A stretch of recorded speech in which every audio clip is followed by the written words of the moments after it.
Muito bem, gravação iniciada.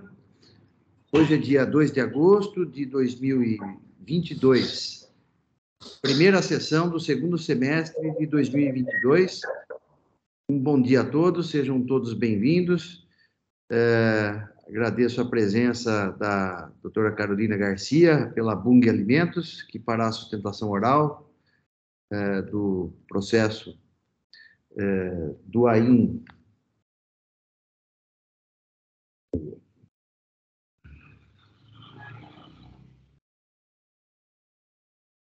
do AIN 4, 141, 854, dígito 2,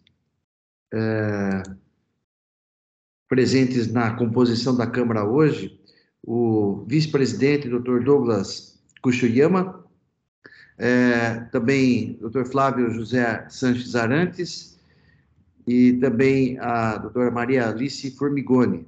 Pela representação fiscal, Pedro Abraão, que estará conosco aqui nesse semestre. Seja bem-vindo, doutor Pedro. Muito bem continuar aqui, muito bom continuar com vocês aqui.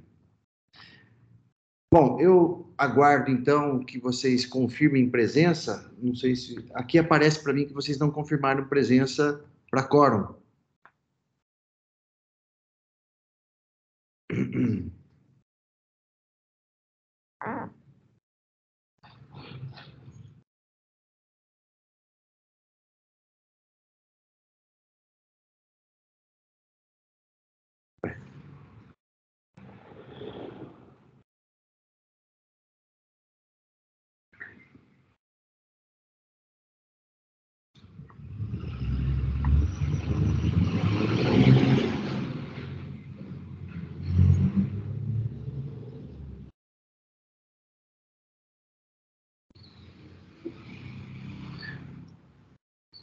Aqui não está aparecendo a confirmação. Vocês confirmaram? Ou... Eu já confirmei. Então eu preciso atualizar aqui a minha tela. Um minutinho só. Inclusive, na minha tela está constando como confirmado todo mundo. A minha tela não. Um minutinho só que eu vou ter que reiniciar aqui, então, que travou a tela aqui. Um pouquinho só.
Consegui atualizar aqui, tá? Já consegui entrar aqui, consta tudo normal. Bom, declaro, então, aberta a sessão de hoje da segunda Câmara Julgadora do Tribunal de Impostos e Taxas. Nós temos dois processos hoje em pauta, Bung Alimentos, eu sou o relator, e Mobile, Comércio de Serviços e Papéis Gráficos. Dr. Flávio José Sanches Arantes é o relator. Vamos iniciar, então, como de praxe, pelo processo com pedido de sustentação oral. Já está presente aqui a doutora Carolina Garcia da Silva, que representa a Bung Alimentos.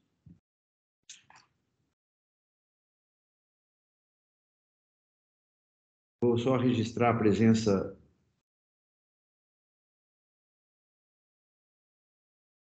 da doutora Carolina. Também do Cefaz, porque o recurso é misto, né? Então, nós temos o recurso de ofício para ser apreciado também.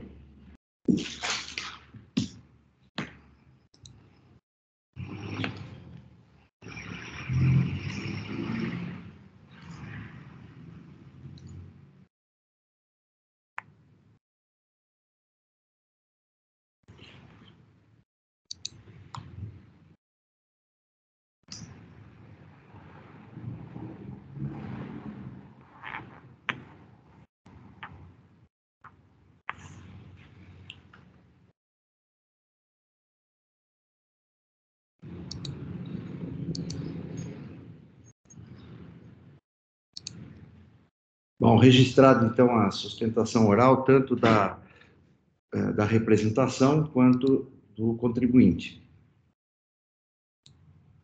Só peço um minutinho para eu editar aqui o voto.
Estou registrando o voto.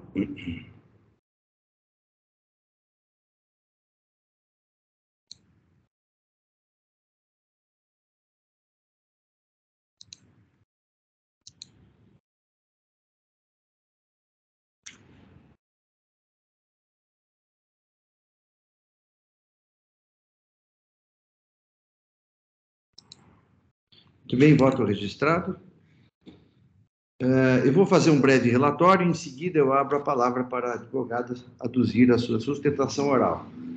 Bom, trata-se, então, de crédito indevido na entrada de mercadorias, tendo em vista que tais mercadorias foram utilizadas como insumos na fabricação de seus produtos, mas, segundo a fiscalização, o crédito não poderia ser tomado porque o contribuinte optou pelo crédito outorgado de 8%, conforme o decreto 51.598/2007. Por conta disso, o crédito foi glosado conforme prova dos autos. A decisão de primeira instância, analisando a defesa do contribuinte, reconheceu a duplicidade de 51 notas fiscais no período de outubro, referente ao mês de outubro de 2009, de modo que houve uma redução do crédito tributário referente a esse mês, no valor de R$ 104.971,22. No mais, a acusação fiscal foi mantida por entender que o crédito indevido, houve o crédito indevido, já que o contribuinte não poderia ter se creditado em razão do crédito outorgado. Houve aqui um afastamento da questão dos juros, né, com base na súmula 13. Diante disso, houve, então, interposição de recurso de ofício e recurso ordinário. Em relação ao recurso de ofício, a representação fiscal entende que deve ser dado provimento, dado que não houve duplicidade, uma vez que os documentos não são os mesmos, há numerações diferentes, embora alguns valores sejam iguais, né, sejam idênticos. Com relação ao recurso ordinário, o contribuinte entende que há deficiência na fundamentação do auto de infração, né? Eis que não houve justificativa ou motivação que afrontasse o decreto 51.598/2007. No mais, entende que realmente houve, os insumos são produtos industrializados ou que sofreram processo de industrialização, de modo que poderia haver o crédito é legítimo, né? Sustenta essa tese, né? Também entende que a incidência sucessivamente pede que seja reconhecida a ilegalidade da incidência dos juros sobre a multa, né? A base majorada da multa. De modo que o processo veio a julgamento, houve pedido de sustentação oral, e assim eu passo a palavra à doutora Carolina Garcia da Silva, para que apresente a sua sustentação oral pelo prazo de 15 minutos. Doutora Carolina, com a palavra. Em primeiro lugar, bom dia a todos. É um prazer estar aqui hoje com todos vocês. Eu quero só questionar, eu posso compartilhar o memorial? Sim, claro, com certeza. Só um segundo.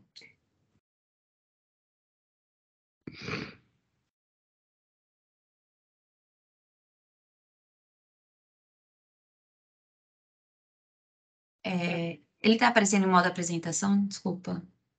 Está, para mim aqui, está aparecendo aqui o memorial de julgamento, né? Indica aqui o nome do relator, a sessão de hoje. Está aparecendo.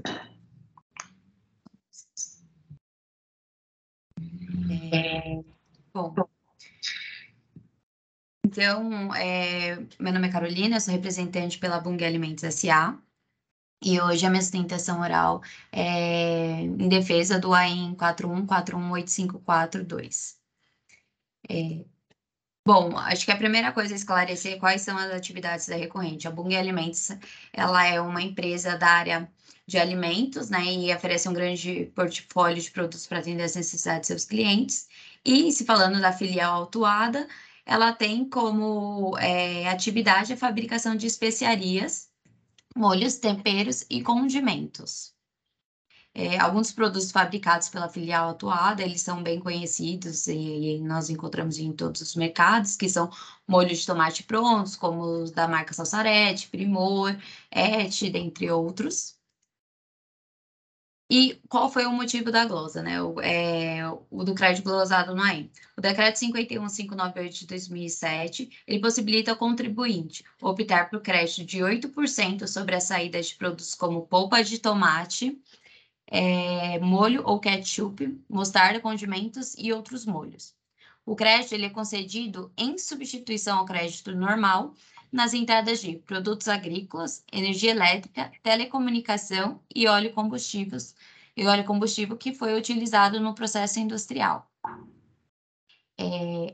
E aqui vale a pena notar que a Bung ela não escriturou esses créditos na entrada de produtos agrícolas, energia, telecomunicação e óleo diesel. O fisco, porém, englosou os créditos escriturados na entrada quanto a todos os outros insumos adquiridos pela Bung, inclusive os insumos fora do regime de substituição. Vale a pena notar aqui que a fiscalização ela considerou como único motivo suficiente, né, para configurar essa infração, o fato da recorrente ter calculado os créditos da não cumulatividade na entrada de mercadorias utilizadas como insumos industriais, de mercadorias cujas saídas foram abrangidas pelo crédito outorgado. O valor da glosa hoje original, na verdade, é em torno de 4.575.000, e o período atuado de janeiro de 2018 até dezembro de 2019.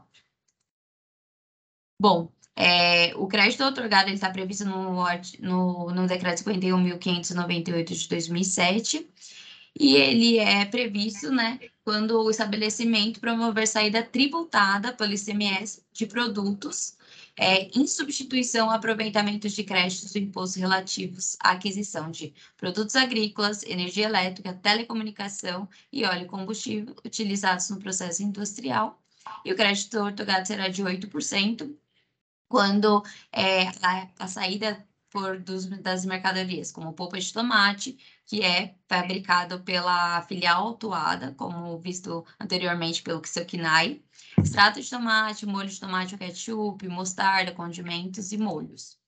Alguns dos requisitos previstos, né, para fins desse creditamento são que a operação de saída ela seja tributada, que os produtos eles sejam industrializados neste mesmo estado e que tenham como matéria-prima principal, utilizada na sua fabricação, um produto agropecuário.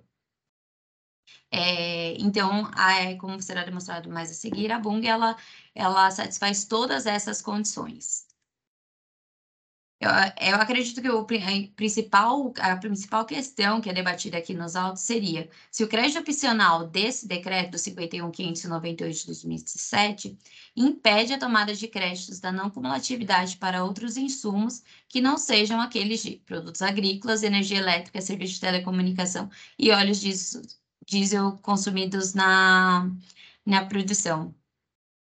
Então, assim, é importante deixar claro que a questão fundamental que daí seja essa autuação é que, ao optar pela apropriação do crédito ortogado, a contribuinte ela se encontrava vedada a apropriar-se ao mesmo tempo do crédito referente à aquisição de produtos agrícolas utilizados como matéria-prima no processo de fabricação de seus produtos, e que, então, para desconstituir a acusação, bastaria que o contribuinte demonstrasse que essas mercadorias não seriam produtos agrícolas, porque é realmente aqui que ocorre essa confusão se os produtos eles são agrícolas ou industrializados, e de modo que, se então comprovado que não fossem produtos agrícolas, não estariam vedada a apropriação do crédito referente à aquisição dessas mercadorias.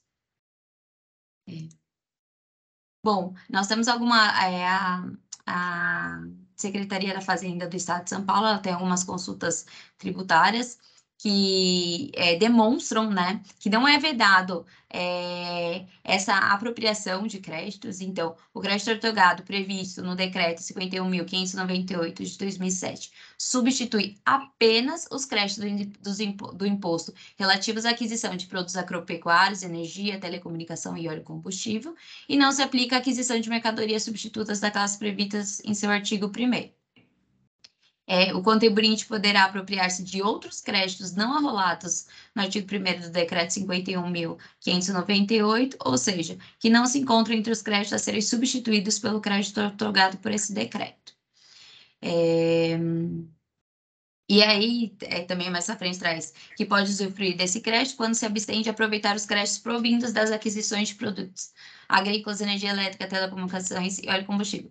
Parece meio redundante eu ficar falando toda hora dessa questão que em substituição aos produtos agrícolas, porque a principal questão é justamente essa confusão das mercadorias que, enfim, são objetos da autuação, foram usados como insumos, né, na preparação desses molhos, molho de tomate, extrato de tomate, e que foram objeto da glosa.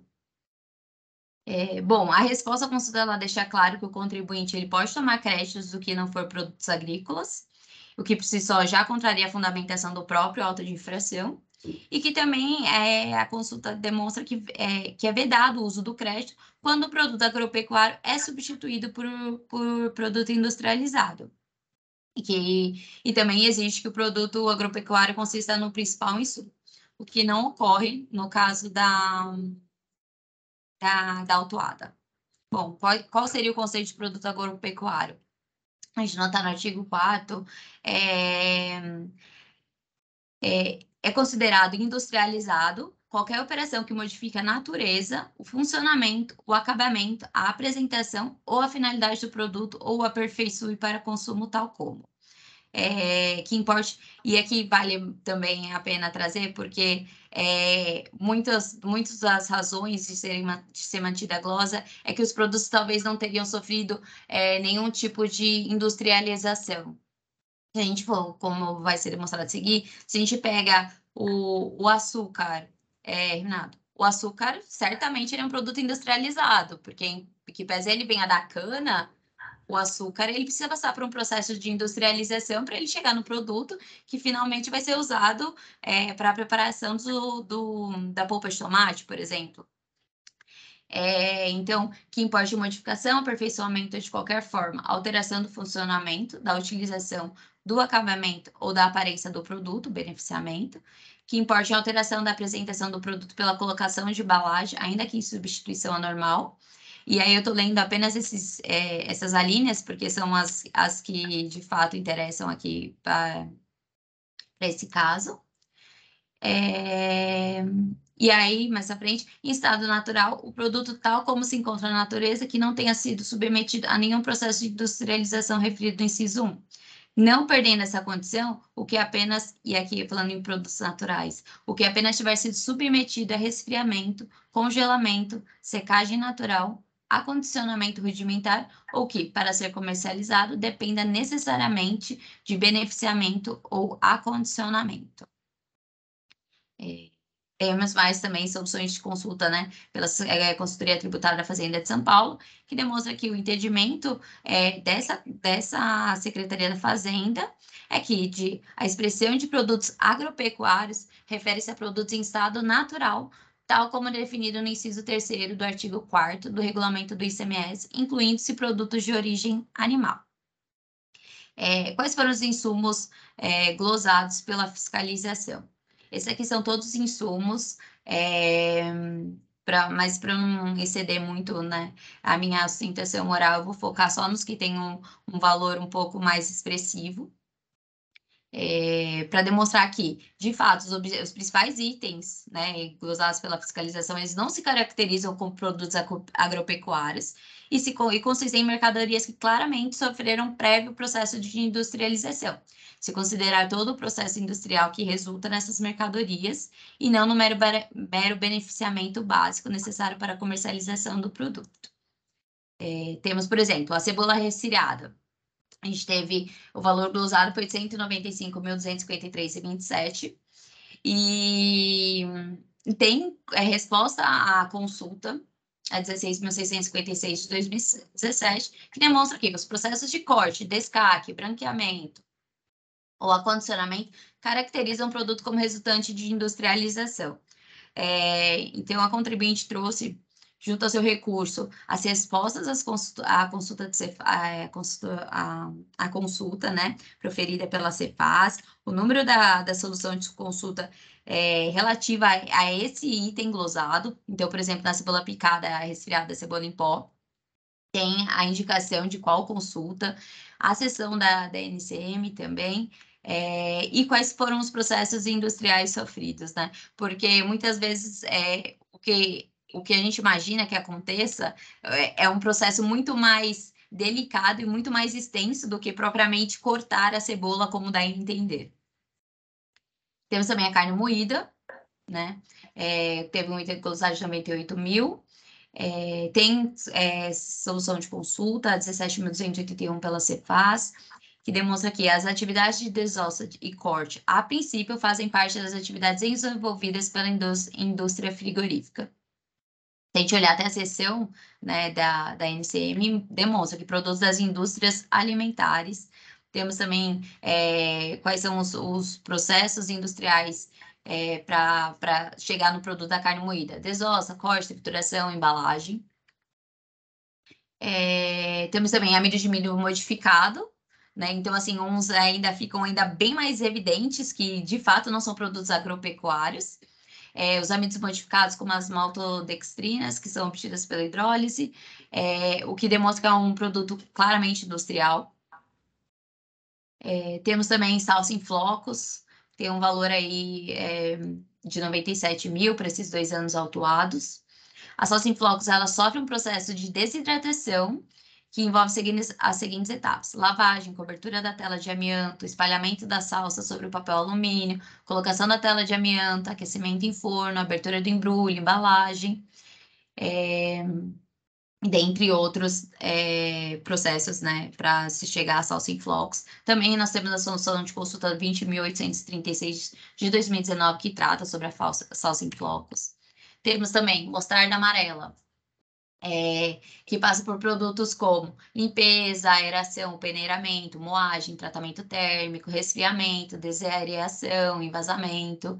Então, ela passa por todo um processo, né, de limpeza, um processo de moagem, submetida a um tratamento térmico, resfriada, envasada. Então, certamente, nós também temos um processo industrial para ter esse produto, né, a mostarda amarela. Temos também a azeitona picada. De novo, não basta a gente colher a azeitona, e a azeitona não fica pronta para uso assim que você tira da oliveira. Não, a azeitona tem todo um processo para ela ser, enfim, utilizada para consumo, ou então, no caso da contribuinte, para ser utilizada no seu processo, né, de produção dos seus molhos. Elas devem passar previamente por um tratamento com hidróxido de sódio, cuja função é reduzir o conteúdo de oleuropeína ou oxidação e posteriormente fermentação e depois então passa por corte e envasamento. Temos também a solução de consulta da Secretaria da Fazenda 22.678 de 2020. Vale lembrar que um dos requisitos, os requisitos eram que fossem industrializadas neste estado, que elas fossem tributadas e que o principal insumo da produção fosse um produto agropecuário. Então, a regra do decreto, no seu parágrafo 2º do artigo 1º, ele não exige que a maioria dos insumos sejam industrializados, ele apenas exige que a matéria-prima principal seja produto agropecuário. Se a gente olhar esses gráficos, nós trazemos a impugnação, reforçamos no recurso, que mais de 67% em 2018 e 68% em 2019 das aquisições era em tomate in natura, ou seja, o principal matéria-prima continua sendo um produto agropecuário, e aqui 2019. Se a gente olhar isso em números, a gente vê o quanto ainda é ainda maior, né? Se a gente pensar, a gente tem uma diferença aí de 10 milhões entre aquisições de tomate in natura para os anos autuados e os demais insumos industrializados.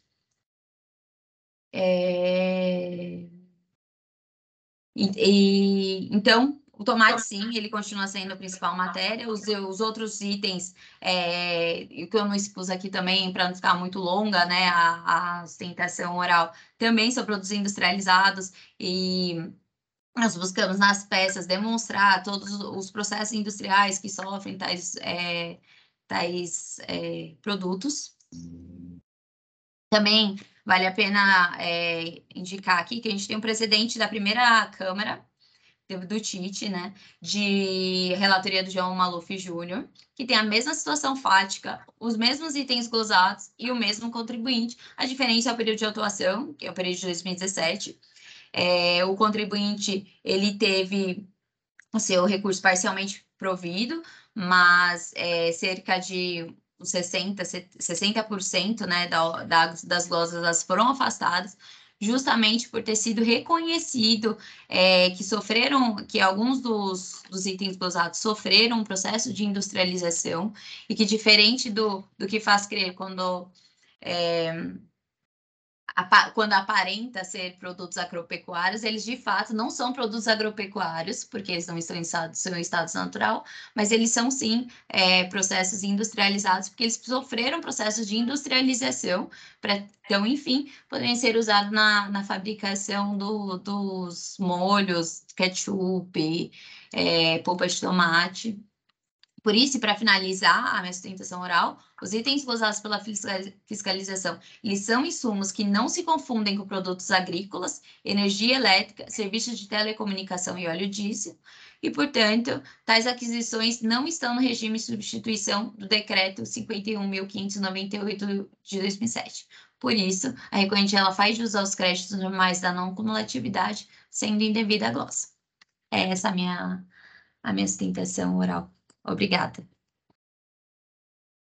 Cumprimento a doutora Caroline pela assertividade de sua sustentação oral, muito didático, inclusive, pela exposição aí dos seus memoriais, né? Ficou muito claro aí o ponto fundamental aí, que é justamente quais os produtos que esses produtos sofrem processo de industrialização, por isso poderiam ser levado à tomada de crédito, né? Bom, eu vou então passar o meu voto.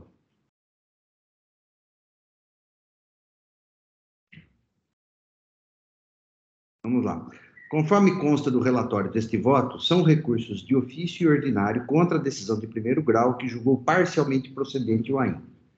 A decisão recorrida reconheceu a duplicidade da glosa em relação ao mês de outubro de 2019, com a inclusão por 2 vezes de 51 notas fiscais, não 102, conforme alegou a defesa, tendo o fiscal autuante concordado com a exclusão, razão pela qual o valor do crédito glosado para o respectivo mês foi fixado em R$ 104.971,22, ficando mantido no mais o lançamento fiscal, eis que teria sido comprovada a acusação fiscal.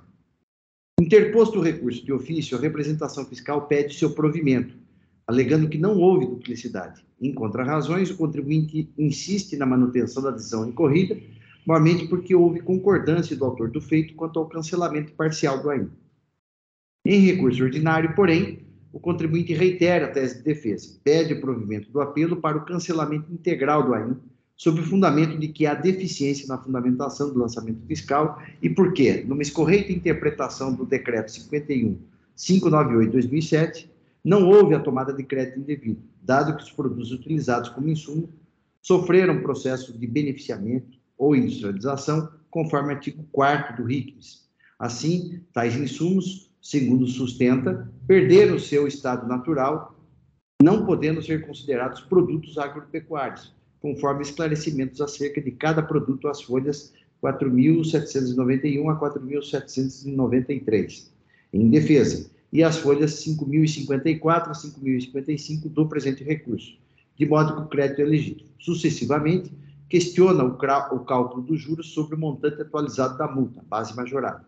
Em contrarrazões, a representação fiscal vai em sentido contrário, ou seja, alega que os produtos indicados pela fiscalização são agropecuários, já que não perderam seu estado natural, tendo em vista o disposto no inciso 3 do artigo 4º do RICMES. Logo, tendo em vista que houve opção pelo crédito presumido por parte do contribuinte, em substituição ao aproveitamento dos créditos de ICMS relativos às entradas de produtos agropecuários utilizados no processo industrial, sustenta a representação fiscal que o crédito indicado pela fiscalização não poderia ter sido utilizado, força do artigo 1º do Decreto 51.598. Aduz que não há qualquer irregularidade na descrição do lançamento fiscal e que os juros foram calculados na forma da lei, tendo aplicação à súmula 13 do TIT. O AIM está instruído com os seguintes documentos, aqui eu relaciono, e também indico aqui a relação de documentos que foram apresentados pelo contribuinte, conforme folhas 4.806 e seguintes. Com efeito, passo a apreciação da matéria devolvida a este tribunal. Inicio pelo recurso de ofício. É recurso de ofício em face da decisão de primeiro grau que julgou parcialmente procedente o AIM, reduzindo o crédito tributário, tendo em vista a duplicidade na glosa de créditos referente a 51 documentos fiscais no período de outubro de 2019, assentando que, item 14, abro aspas, antes que sejam analisadas as questões de mérito, é importante destacar que, conforme demonstrou a defesa, ocorreu duplicidade de glosa em relação ao mês de outubro de 2019, com a inclusão por 2 vezes de 51 notas fiscais, e não 102, conforme anotou a defesa. Enfim, demonstrada a duplicidade de glosa, o fiscal atuante concordou com a exclusão, em razão pela qual o valor do crédito glosado para o respectivo mês passa a ser de R$ 104.971,22 centavos, fecho aspas. A decisão recorrida tomou por base a manifestação da autoridade lançadora às folhas 5.016, que assim consignou, abro aspas. Superada essa questão, antes de entrar no mérito da infração e as alegações defensivas, razão assiste ao autuado em relação à duplicidade alegada, devendo afastar aquelas que por algum equívoco foram duplicadas, circunstancialmente no mês de outubro de 2019, sendo 51 operações, totalizando o valor de R$ 104.971,22. Fecho aspas.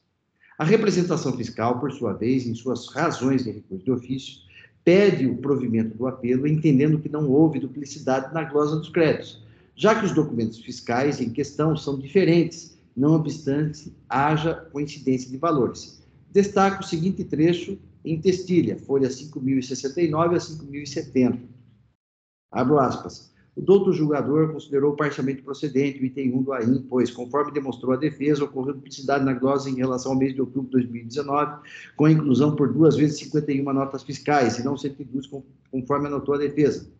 A título de exemplo, abaixo, trazemos o excerto do demonstrativo 3, retirado de folhas 33, no qual podemos verificar que existem valores iguais a serem glosados, porém, relativos a documentos fiscais diferentes, número de nota fiscal e chave de acesso diferentes. Aí passa, existe aqui um demonstrativo, né? E depois, nos itens seguintes, a representação discorre sobre essas diferenças de alguns tomando, por exemplo, algumas notas fiscais, ainda dentro da manifestação fiscal. Tal situação repete-se várias vezes no citado demonstrativo, como, por exemplo, relativamente ao valor glosado de R$ 9.780, cujos documentos fiscais são de números tais e tais. Assim, não podemos aceitar a legalidade de duplicidade, pois trata-se de documentos fiscais diferentes, não importando que apresentem valores a serem glosados iguais. Fecho aspas. Nestas condições, entendo que o apelo oficial não está maduro para ser julgado.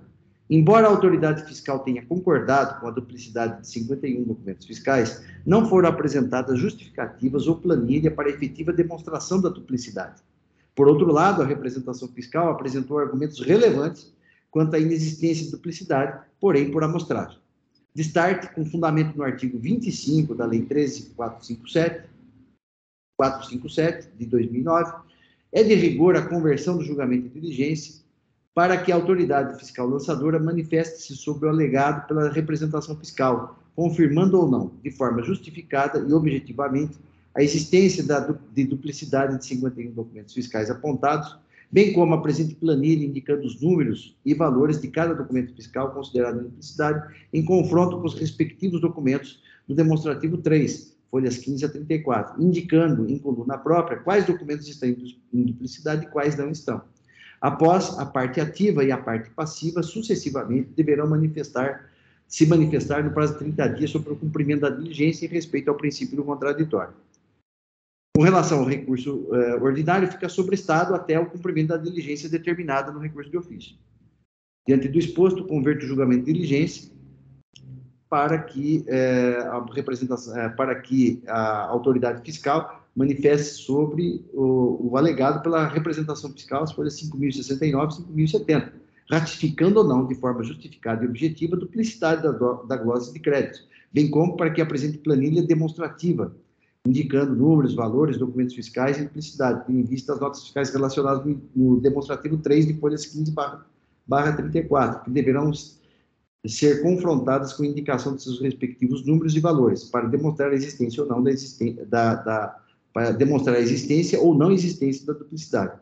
Após o cumprimento da diligência pelo autor do feito, determina a manifestação da representação fiscal pelo prazo de 30 dias, nos termos do artigo 72, inciso 4º da Lei 13.457 e do artigo 56, inciso 2 do Decreto 54.486 de 2009.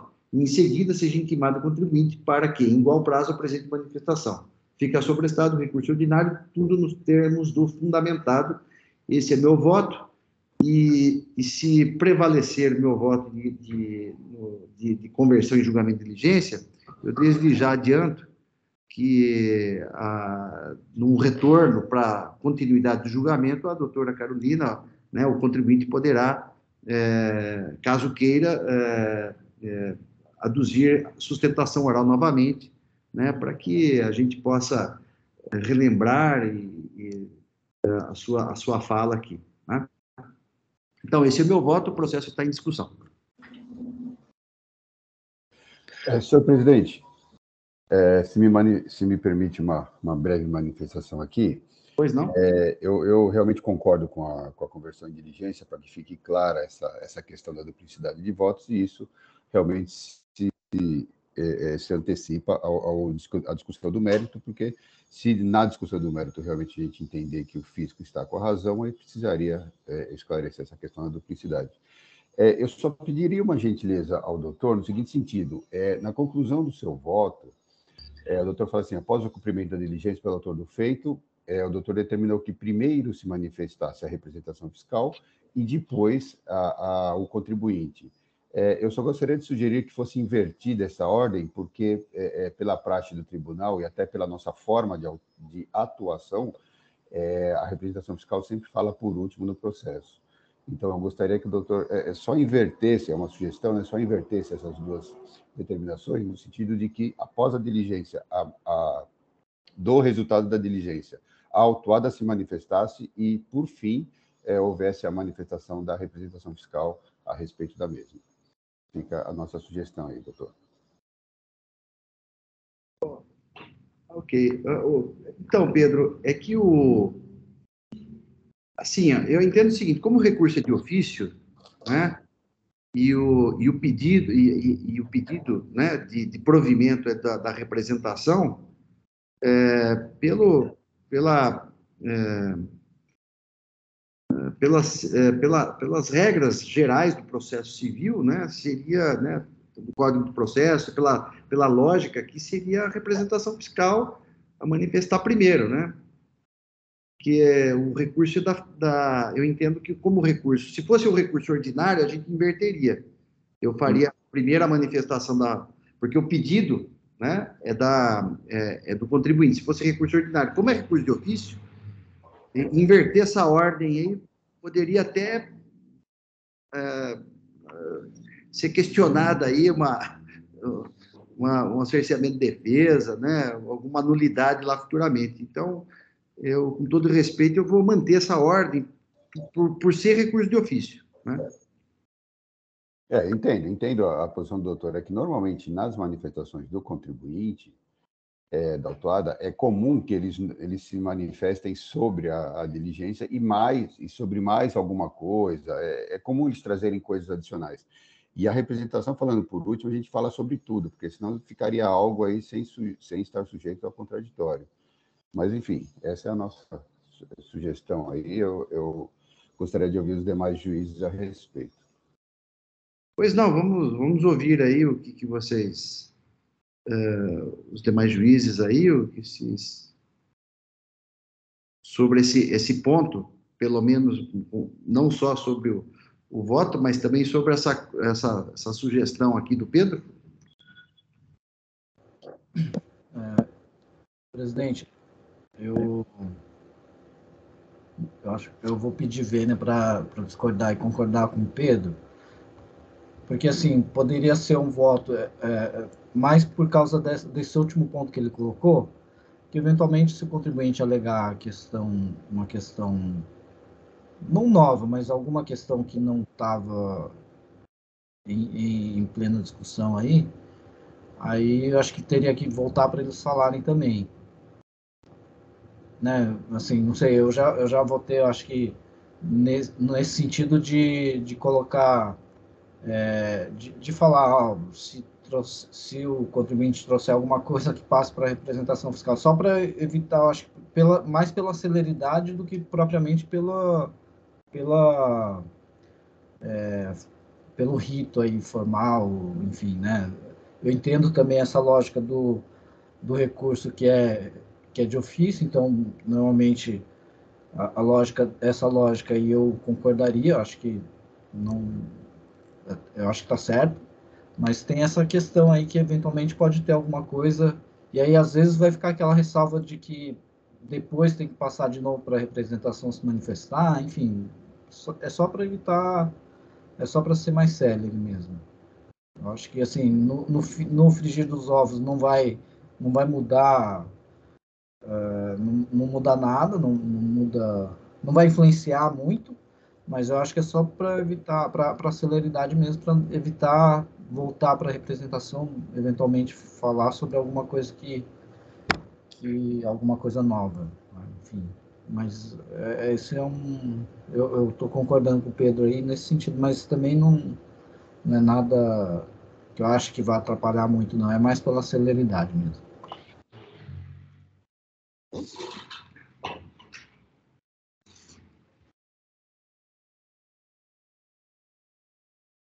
Bom dia a todos. Eu acho que eu tendo a concordar com o doutor Pedro também, doutor Orivaldo. Acho que, via de regra, a representação fiscal sempre se manifesta por último, independente de ser recurso de ofício ou ordinário. Mas acho que também não veria, assim, grandes prejuízos se fosse mantida a ordem proposta pelo relator. Mas acho que o meu entendimento seria de acordo com essa posição exposta pelo Dr. Pedro.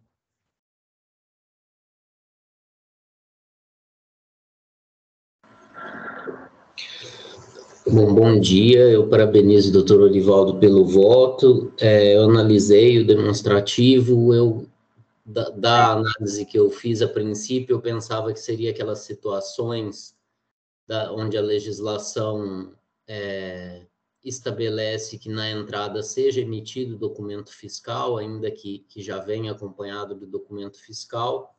Porque analisando o demonstrativo, a conclusão que eu cheguei é que temos as duas situações aí.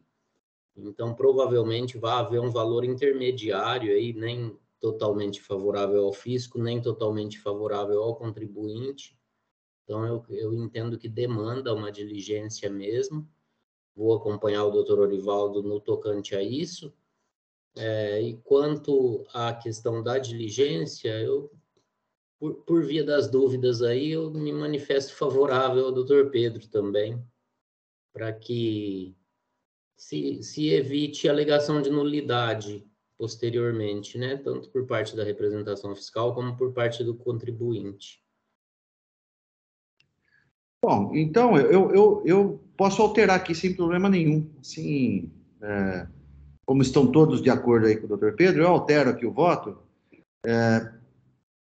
porque é o seguinte: o princípio do contraditório está garantido, né? As partes vão se manifestar, né? De qualquer maneira, né? Eu só fiz nessa sequência porque o recurso era de ofício, né? Então eu segui a sequência lógica, né, do processo administrativo ou judicial, que é o que normalmente se faz, né? Mas eu vou alterar aqui então, peço um minuto eu altero aqui então, Pedro. Eu vou pedir para a manifestação do contribuinte primeiro.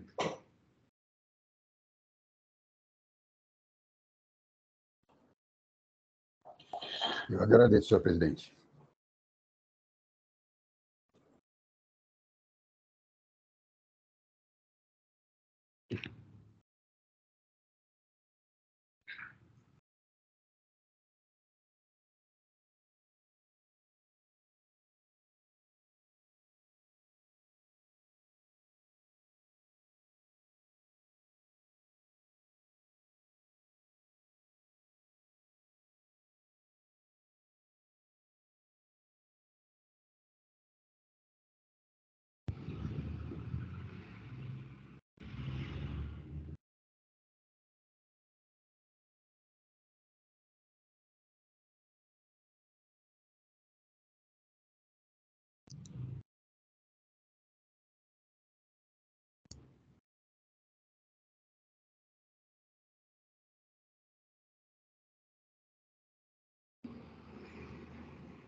Muito bem, eu já registrei o voto com essa alteração.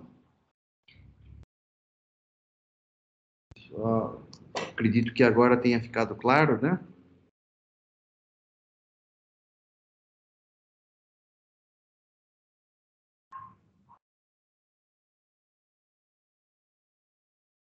Ok, Pedro, de acordo? Tá, então. Bom, não havendo mais intervenções, eu encerro os debates. Eu peço que os senhores juízes confirmem presença para quórum de votação.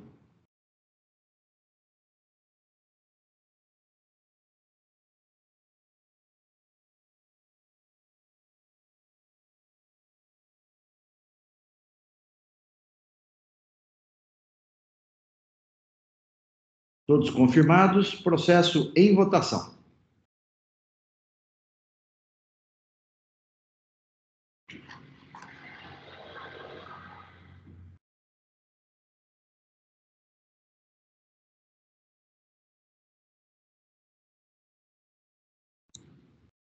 Votação encerrada, proclamo o resultado do julgamento. Processo convertido em diligência, nos termos do fundamentado, à unanimidade. Agradeço a presença da doutora Carolina e espero que esteja conosco aí em breve e no próximo julgamento. Muito obrigada a todos pela atenção. Abraço, tchau. Tchau, tchau. Julgamento encerrado. Passamos, então, ao próximo processo da pauta.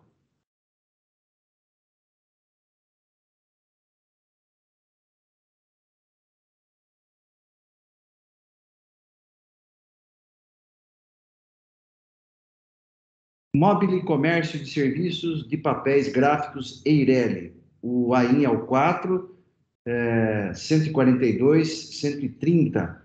O relator é o Dr. Flávio José Sanches Arantes. É um recurso ordinário, não há pedido de sustentação oral e também o contribuinte não se encontra presente. Apenas vou registrar aqui a ausência do contribuinte registrada. Doutor Flávio, o processo já está habilitado para edição e registro. Eu passo, então, a palavra ao ilustre relator. Pode nos apresentar o processo e, em seguida, seu voto diante da ausência da sustentação oral. Com a palavra.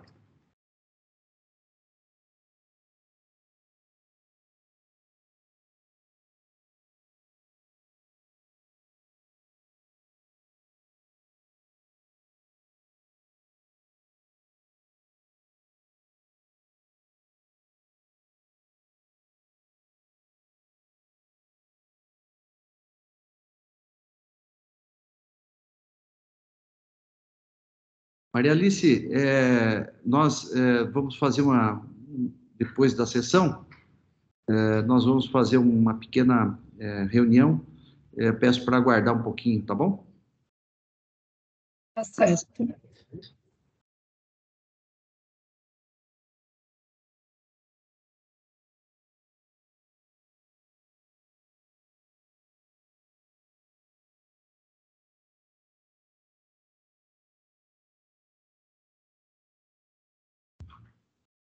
Flávio, seu microfone está fechado.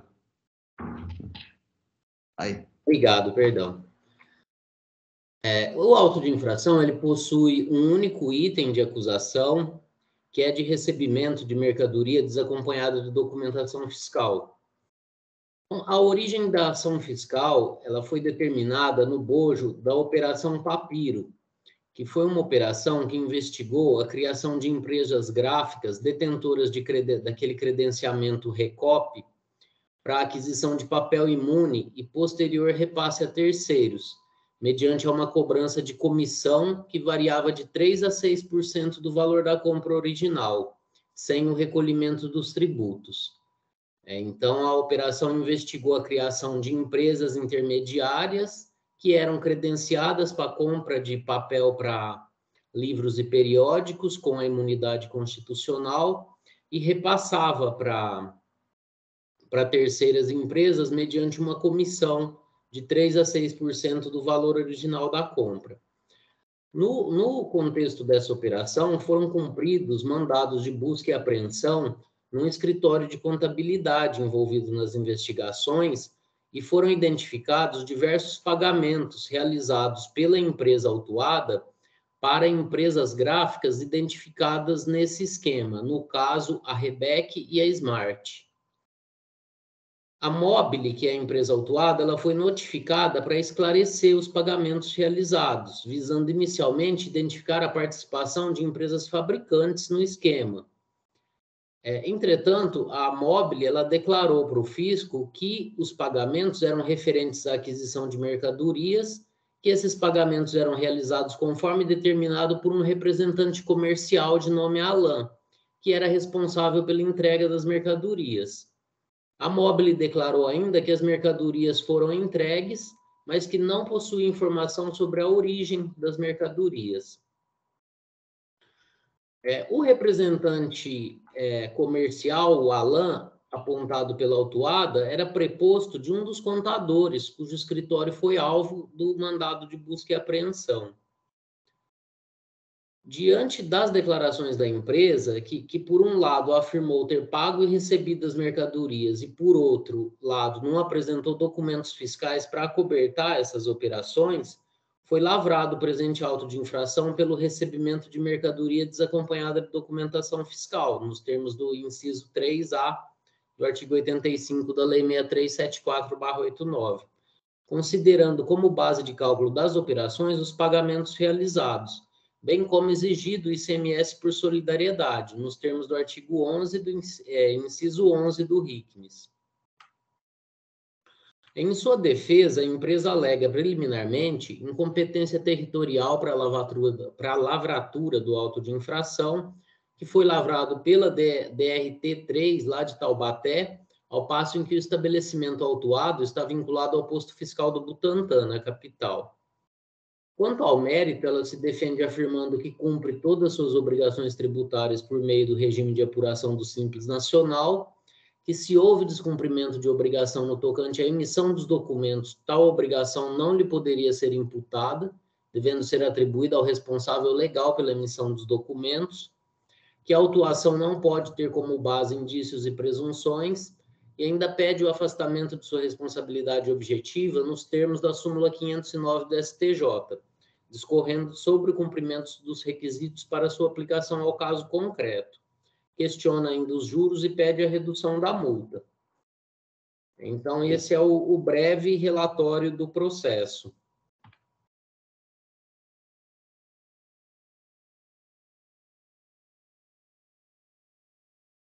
Passo diretamente à leitura do voto.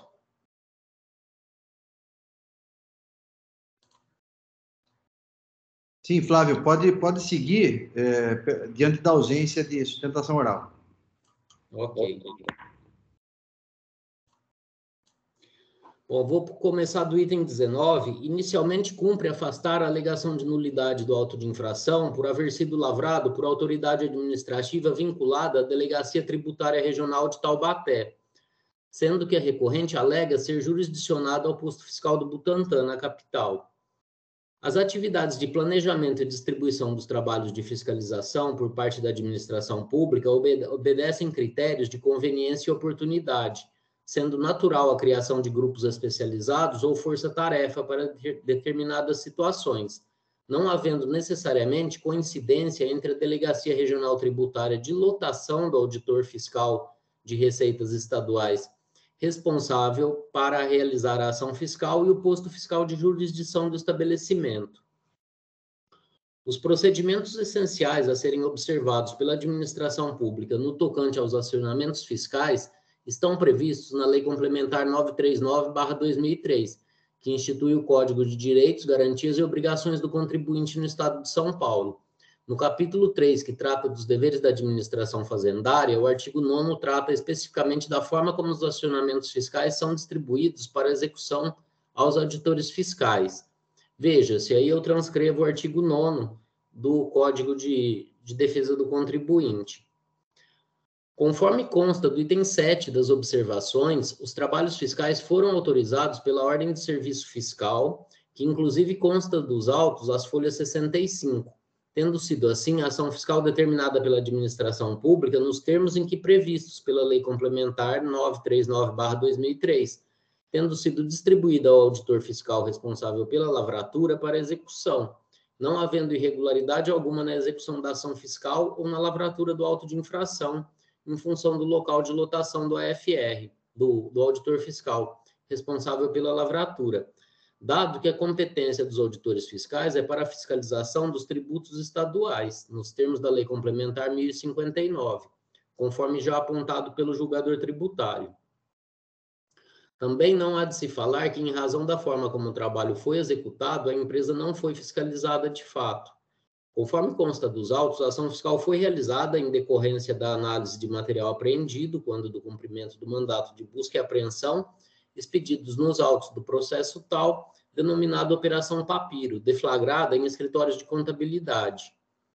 Quando da análise do material apreendido, foram localizados depósitos bancários realizados pela Mobile nas contas bancárias das empresas Editora Gráfica Rebeste e Smart Gráfica Editora, conforme extratos de folhas 83 a 462, cujos valores encontram-se sintetizados no demonstrativo 2.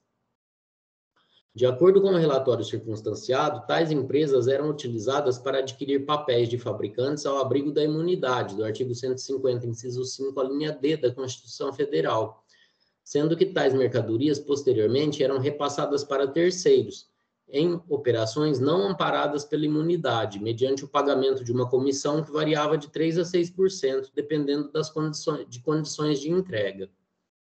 Nesse contexto, foi realizada a notificação de folhas 63 a 64, dando conta da localização de depósitos no montante de R$ 2.730.771,27, realizados pela Mobile nas contas bancárias da Rebec e da Smart, tendo sido tal notificação atendida conforme folha 70 a 71.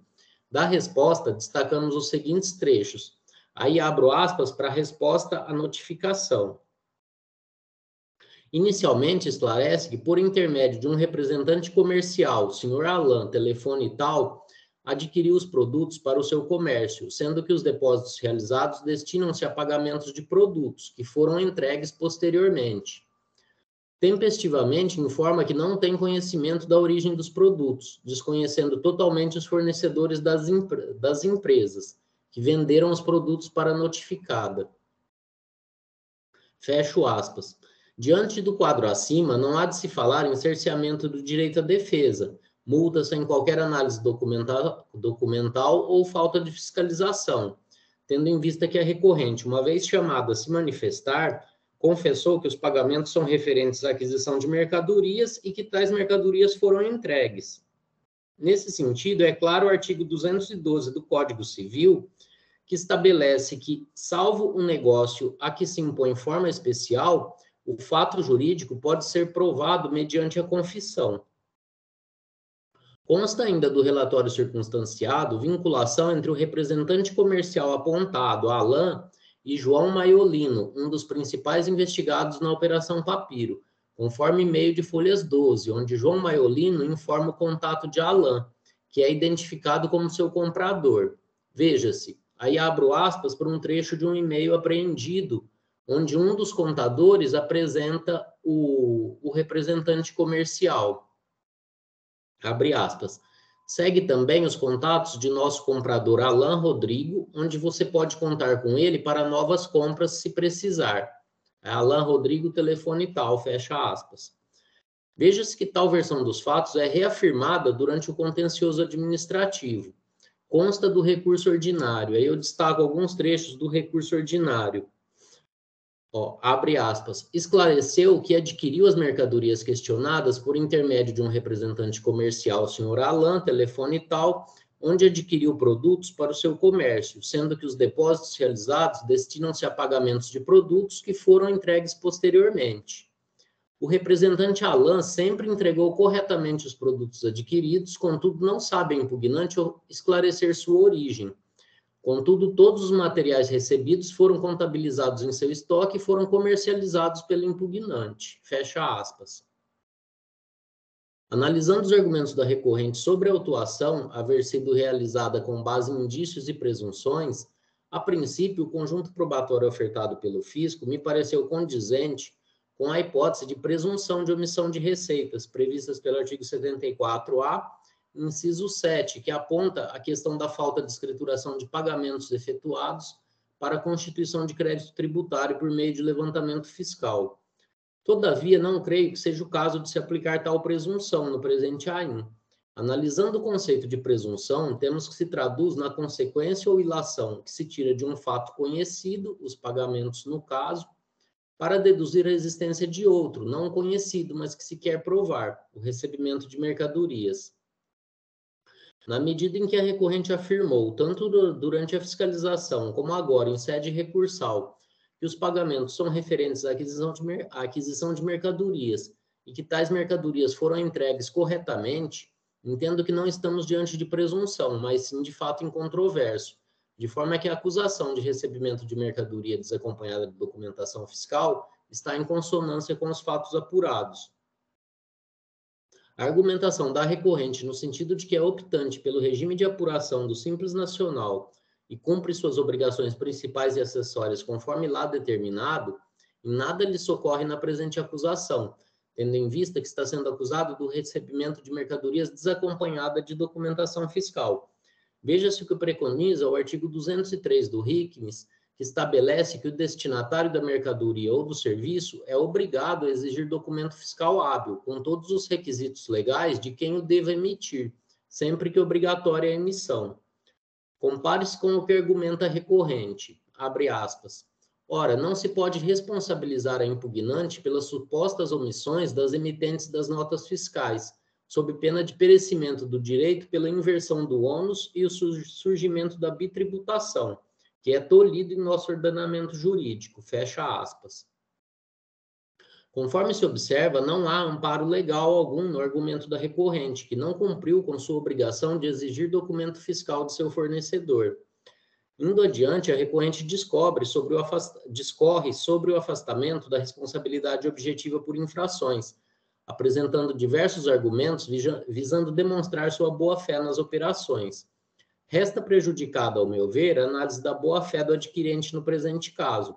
Veja-se a esse respeito a redação da súmula 509 do STJ, que diz que é lícito ao comerciante de boa-fé aproveitar os créditos de ICMS decorrentes de nota fiscal posteriormente declarada inidônea, quando demonstrada a veracidade da compra e venda.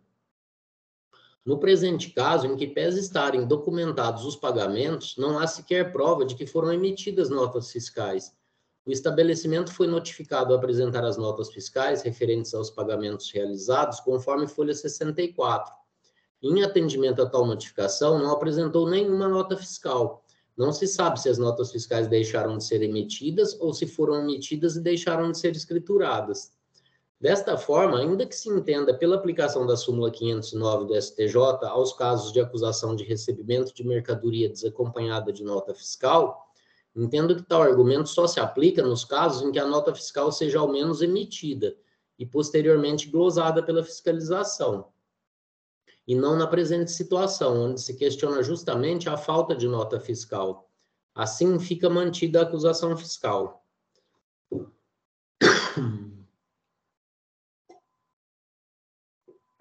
Quanto à exigência do ICMS por solidariedade, observo que não houve impugnação específica sobre a matéria no recurso ordinário, de forma que fica mantida a exigência do ICMS por solidariedade, nos termos do artigo 11, inciso 11 do RICMES, conforme apontado no item 27 do relatório circunstanciado, às folhas 18.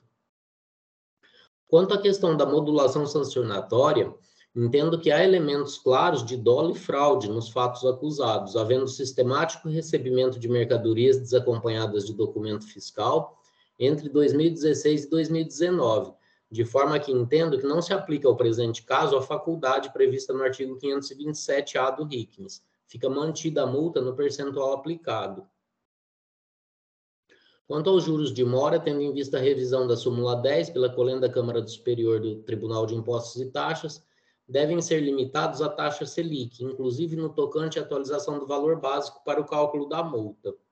Aponto, por fim, que o dispositivo apontado, referente ao artigo 87, inciso 4, da Lei 6374/89, diz respeito ao percentual da multa moratória decorrente de débito declarado do imposto, matéria que possui natureza jurídica distinta dos juros de mora, não podendo servir tal percentual como limite aos juros de mora. Então, diante do exposto, eu estou conhecendo do recurso ordinário interposto e a ele dou parcial provimento, apenas para limitar o cálculo dos consectários legais de multa e juros aos índices da taxa Selic. É como voto.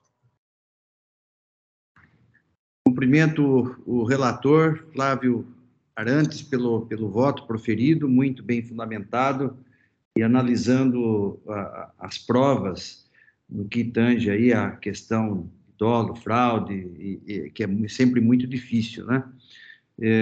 O processo está, então, em discussão. Estamos de acordo com o voto, senhor presidente. Obrigado. Eu também quero cumprimentar o doutor Flávio pelo brilhante voto, concordo com toda a análise e as conclusões e vou acompanhá-lo integralmente. Eu também cumprimento o doutor Flávio pelo voto e também vou concordar. Eu também vou acompanhar integralmente vou com o relator e, diante da manifestação de todos, eu estou, então, encerrando os debates. Eu peço que os senhores juízes confirmem presença para quórum de votação.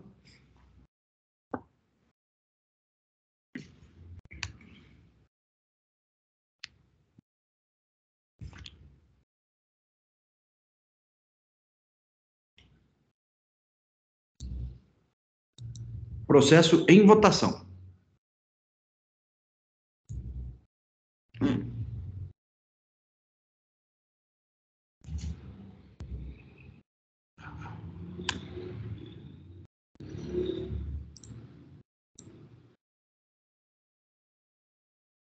Votação encerrada. Proclamo o resultado do julgamento.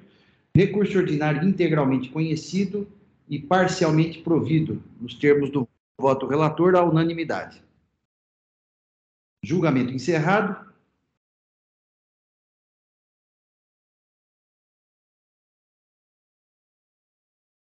E com o encerramento deste julgamento, nós encerramos também a pauta de hoje.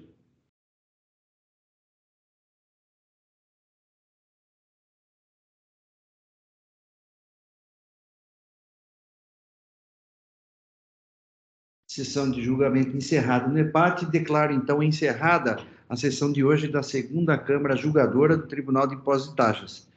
Eu cumprimento a todos pelo trabalho, pela intervenção, e desejo que seja um semestre muito produtivo e também muita alegria aqui para todos nós. Um abraço a todos e peço, então, que a gravação seja encerrada. Só vou pedir